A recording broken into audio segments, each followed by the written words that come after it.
Existe uma substância extraída de certas algas vermelhas chamada agar, e ela é transformada em um pó que é usado pra um monte de coisa, tipo pra fazer bolo ou pudim. Esse pó é extremamente fácil de ser encontrado naquelas lojas que vende tempero a granel, e a propriedade mais interessante dele é que quando tu dilui ele na água e esquenta, a estrutura química dele é mudada de um jeito que ele endurece a água, formando tipo uma gelatina, só que com uma consistência um pouco mais firme. Provavelmente tu já viu uma dessa aqui alguma vez na vida. Isso é uma placa de Petri. É aquelas plaquinhas que os cientistas usam pra cultivar células. Só que como não dá pra cultivar célula direto no plástico, o que eles usam dentro da placa pra colocar as células em cima e nutrir elas ao mesmo tempo, geralmente é o agar. Dá pra comprar tranquilamente essas plaquinhas no Mercado Livre, e eu paguei 40 conto em 40 placas dessa, que são descartáveis e já vêm esterilizadas. Pra fazer um experimento científico do jeito certo, o agar precisaria estar esterilizado também, e dá pra encontrar no Mercado Livre por uns 100 conto o potinho de agar, mas mano, nem a pau que eu ia gastar 100 conto nisso. Então eu comprei 100 gramas na loja de granel, paguei 4 conto e seja o que Deus quiser. O problema é o seguinte, eu pensei nesse vídeo há 2 anos atrás, e daí naquela época eu já comprei o agar pra estar preparado pra quando fosse gravar, mas eu só resolvi fazer ele agora, então a data de validade do agar já passou desde dezembro de 2018. Só que como não sou eu que vai comer isso, e sim as bactérias que eu vou criar, então não importa. Afinal de contas eu acho que a bactéria até prefere coisa estragada. Como bom mestre cuca da biologia que eu sou, eu preparei as plaquinhas na cozinha mesmo, na famosa moda caralha. Só vai colocar o pó aqui, O agar, ele só cria a estrutura que a bactéria vai ficar em cima, mas ele por si só não serve de alimento para a maioria das bactérias. Então junto do agar, eu coloquei um tanto de açúcar, que é o que as bactérias vão comer no caso. Não, começa, o canal off começa com uma cena. Não, André, e aí, como é que estão as ondas aqui nas Filipinas? Pô, aqui nas Filipinas tá irado, rapaz. Aqui, ó, Foi bastante, fiz até coisa pra caralho. Nível profissional em si. Vale a técnica. Solta o prato. Tivemos um problema técnico.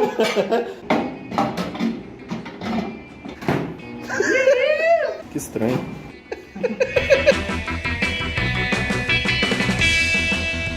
Além do açúcar, em 3 das placas eu coloquei molho shoyu, que era só pra zoar e testar umas maluquices, mas você vai ver no decorrer do vídeo que misturar shoyu no agar foi a melhor ideia que eu tive sem querer, mas depois eu explico o porquê disso. A bactéria que vai crescer no shoyu, Ah, a bactéria da sua barba, que é resistente a shoyu. O que eu queria fazer mesmo nesse vídeo era simplesmente tacar umas coisas na placa de Petri e ver o que crescia aleatoriamente. Mas pra dar algum propósito pra ele, eu resolvi que ia fazer uma coleta de bactérias em ambientes diferentes. Ou seja, as bactérias que iam nascer não iam ser as mesmas, porque 2 ambientes diferentes não vão ter os mesmos tipos de micro-organismos vivendo neles. Os organismos que moram em cada um vão ter que se adaptar a coisas diferentes. No final eu queria pegar as bactérias dos 2 ambientes e botar elas pra brigar pra ver qual que é mais forte na porrada. E claramente não existe definição científica pra ser mais forte na porrada quando se trata de bactéria. Mas como os 2 grupos vão crescer no mesmo ambiente, eu quero ver qual que se dá melhor nele e prevalece no final. O primeiro ambiente escolhido foi a barba do meu amigo Tatá, host do Valdir, o podcast que eu faço parte e que talvez você conheça. Isso vai pra internet, André?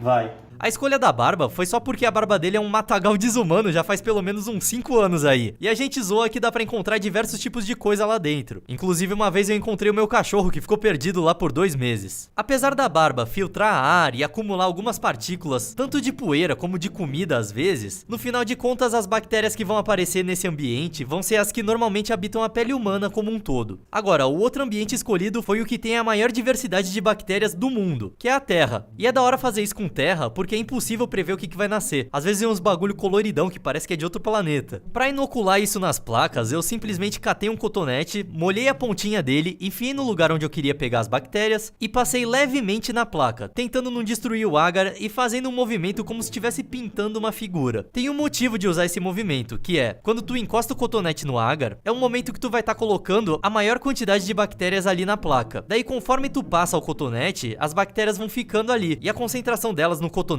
vai diminuindo. Então no final da raspagem vai ter tão pouca bactéria passando pra placa que tu consegue separar perfeitamente as colônias, apesar de no meu caso isso não ter acontecido tão bem assim. 2 placas ficaram só com agar e 3 placas com agar misturado com shoyu, sendo que uma dessas 3 placas foi deixada como controle, ou seja, eu não raspei nada nela. Como eu sei que tudo vai estar mega contaminado já, é só pra diferenciar uma contaminação organizada, criada por mim, de uma contaminação natural. Então o que a gente pode esperar que aconteça é que na placa de controle nasçam bactérias ao aleatório em lugares não programados, sendo que nas outras, as que eu passei o cotonete com barba e com terra, elas vão nascer bem mais no lugar onde eu raspei o cotonete. Essas placas estão com certeza contaminadas simplesmente pelo fato de que toda a superfície do mundo tem bactéria já. Então o agar em pó já trouxe algumas bactérias, a água usada para misturar o agar devia ter várias também, o ar que entrou em contato quando eu abri as plaquinhas também. Eu fechei as placas, marquei com uma etiqueta só para saber o que é o que e deixei elas lá paradinhas dentro do meu armário por 2 dias. 2 days later. Só esses 2 dias já foi suficiente para as primeiras bactérias começarem a crescer, e dá para perceber algumas coisas interessantes. Primeiro, essa gosminha aí que tá se formando tá exatamente no formato que eu passei o cotonete na placa, e eu tenho 2 teorias sobre isso. A primeira é que, como o cotonete estava molhado, isso criou um rastro úmido que ajudou bastante na proliferação de qualquer bactéria, mas eu não acho que seja isso não, porque a plaquinha, quando você deixava ela tampada, ela meio que tava toda úmida igual. Então eu fico com a segunda hipótese, que é a de que realmente o cotonete estava cheio das bactérias que eu peguei dos lugares onde eu raspei ele, e eu consegui transferir com sucesso pra plaquinha. Vamos ter fé nisso. Outra coisa interessante é que as bactérias do shoyu pareceram crescer bem mais do que a das plaquinhas só de agar. Isso eu acho que se dá por 2 fatores. A placa com shoyu ficou bem mais escura, então como as bactérias tendem a ser brancas pra transparente, isso criou um contraste bem maior e dá pra enxergar melhor no final de contas. Só que mesmo assim, eu acho que cresceu mais no shoyu mesmo, porque apesar dele ter sal, que seria teoricamente ruim pra maioria das bactérias, ele tem vários aminoácidos e proteínas na sua composição que podem acabar garantindo um melhor desenvolvimento das bactérias do que só colocar açúcar puro, que no caso daria energia, mas não daria outras moléculas essenciais para o crescimento delas. 2 days later. Mais 2 dias se passaram a partir disso e não teve lá tanta diferença no desenvolvimento. Na placa da terra com agar puro, parece não ter nada crescendo. A da terra com agar e shoyu continua com uma mancha maior no meio de uma única espécie, só que dá pra perceber que nos cantos, outras colônias de outras espécies estão começando a se desenvolver. A placa da barba no agar puro não dá pra ver nada também, e a da barba com shoyu dá pra ver uma colônia principal no meio, igual a da terra, só que mais fraca, e com uma variedade maior de espécies com colônias já bem desenvolvidas em volta. A placa controle teve uns empelotados de agar que não dissolveram muito bem, então parece que tá crescendo mais coisa, só que na real as bactérias são só esses pontinhos menores mesmo, e elas estão ficando bem dispersas pela placa, como esperado.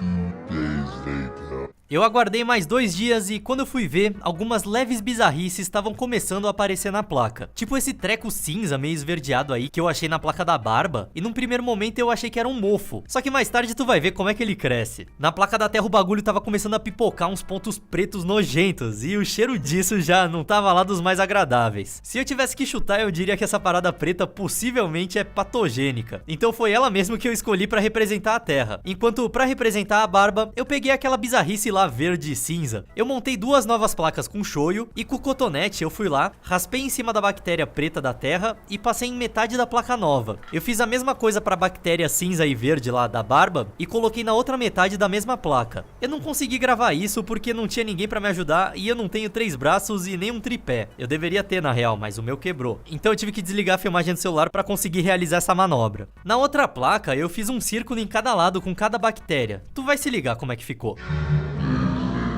Eu deixei as placas lá quietinhas no armário por 2 dias e bicho, quando eu tirei, eu percebi que eu tinha escolhido as bactérias assassinas do oeste, porque mano, esses demônios cresceram rápido demais, se liga só. A bactéria cinza da barba já tava fortona na placa das bolinhas, e na placa da raspagem ela tava começando a criar uma segunda camada em cima da camada mais clarinha, que formou num primeiro momento. Eu não acho que isso seja um mofo, porque cresceu rápido demais, e geralmente o mofo tem uma textura de algodão que dá pra perceber a olho nu, e a textura dessa parecia mais uma tinta seca. A bactéria da terra ainda não estava soltando seus filamentos pretos que nem tava antes, mas ela já tinha crescido bastante aonde foi passada, e parecia que ela estava pronta pro combate. Minha expectativa nesse momento era que na placa que eu fiz a raspagem e deixei uma perto da outra, que elas iam querer crescer cada vez mais e eventualmente iam chegar no território inimigo, travando uma intensa batalha. Mas não são todas as bactérias que conseguem fazer sua colônia crescer assim tão rápido, então acabou que isso não aconteceu. The next day. Eu dei um dia e no dia seguinte elas já estavam assim, mais fortes ainda. Só que parecia nesse momento que a bactéria da terra não tinha chance nenhuma contra a bactéria da barba, mas eu tava enganado. 2 dias depois disso, a bactéria da Terra resolveu finalmente mostrar sua forma final, e ela soltou aqueles esporos sombrios demoníacos, que foi o que me fez escolher ela pra batalha em primeiro lugar. Então, já que a treta não ia acontecer naturalmente, e uma parecia que tava com medo da outra, eu resolvi tomar medidas extremas. Eu catei um tubinho de vitamina C e recortei o agar perfeitamente em volta de cada bolinha. Daí eu peguei esse agar recortado e coloquei virado de cabeça pra baixo no campo do adversário. Então a bolinha com bactéria da Terra ficou em contato direto com a bactéria da barba e vice-versa. Eu dei 2 dias pra essa batalha acontecer na escuridão do meu armário. E o resultado foi o que eu esperava mesmo. Um fedor insuportável de coisa podre. Afinal de contas era isso que tinha ali. Uma gelatina com shoyu apodrecendo. Mas não é isso que eu quero mostrar não. E sim o resultado final. As bactérias da barba eram tão poderosas que elas não perderam um soldado sequer. O campo delas ficou intacto. E elas começaram a se expandir pra bolinha, matando as bactérias da terra que estavam ali e dominando a superfície. Já o campo das bactérias da terra não teve tanta sorte assim. Dá pra ver que as bactérias da barba dominaram um pedaço ali, porque a região em contato com a bolinha ficou mais cinza e opaca. E mesmo com a bactéria da terra soltando os esporos sombrios pra se proteger, a da barba acabou levando a melhor nessa. Então no final de contas a gente não comprovou nada, mas foi legal de ver o desenvolvimento das bactérias aí, porque eu não tenho nada pra fazer mesmo. Se você tiver gostado desse vídeo, não esquece de deixar um like, mandar pros seus amigos e deixa aí nos comentários alguma ideia de lugares estranhos que eu posso pegar bactérias pra botar elas num próximo combate aí. E esse vídeo vai ficando por aqui e até mais. Tchau!